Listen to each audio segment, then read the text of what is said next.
যার বুকেতে ভেবেছি আমারই ঠিকানা, তার বুকেতেই বসত করে অন্য একজনা।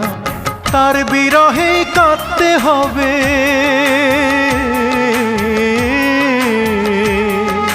তার বিরহে কাঁদতে হবে সারা জনম ভর।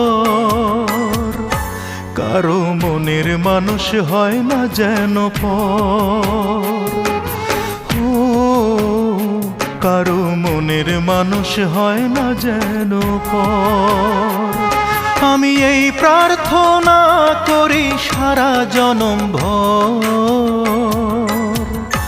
কারো মনের মানুষ হয় না যেন পর, ও কারো মনের মানুষ হয় না যেন পর।